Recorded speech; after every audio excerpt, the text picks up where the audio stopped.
Hello! I thought I'd do a quick video today on contracting.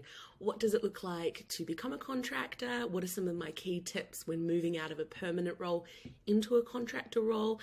And it's a hot market, a great market for contracting, so sort of navigating it can be tough, but I thought I'd give you some advice. The first one is around remuneration, money. Day rates are skyrocketing. I honestly haven't seen day rates this high in a long time, but it's super positive because it means that your talent and your skill sets are in demand, and therefore day rates do go up.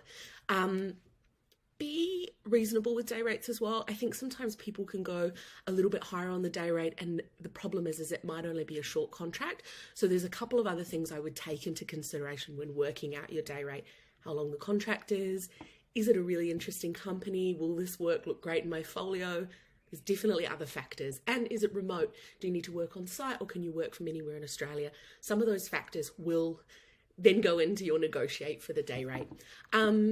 But when negotiating a day rate, ask your peers, look at our salary guide, talk to recruiters, talk to businesses, find out what is, for your role, what is a standard bracket. I always like to think of a bracket. So you might go 600 to 750, or 700 right through to 900. Have a bracket and really know where you sort of want to sit depending on the work. So if it is on site 100%, you might want to go a little bit higher in the bracket because you've got to factor in travel and you've got to factor in other costs.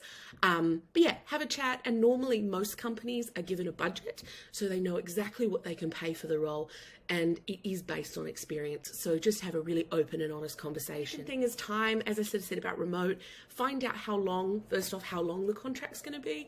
If it's 3 months, that might be a quick, juicy contract to get in, you get out, and then you contract again. But if you're looking for something long-term, especially if you're leaving a permanent role, I would try and aim for a 6 to 12 months. And then I'd also do some digging around, what does extension look like? How likely is this project to get funding? And find out those details before signing away. The other thing is projects.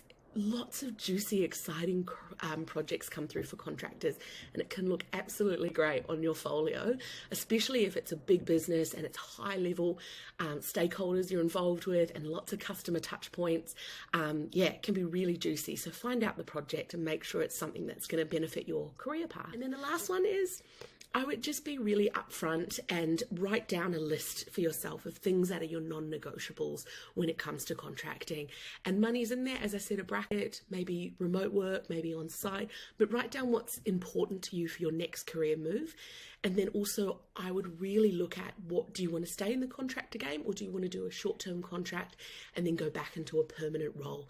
Big thing is find out notice periods as well. Notice periods for contracts. Not a huge amount have notice periods, but big corporates normally do 2 weeks, just so if something was to go wrong, you've got that little bit of a buffer. And then remember, the day rate is normally, you don't get holiday pay, sick pay, so you are getting that higher money. But if you are sick or you do take days off, you won't be remunerated for that. So important to just factor that in.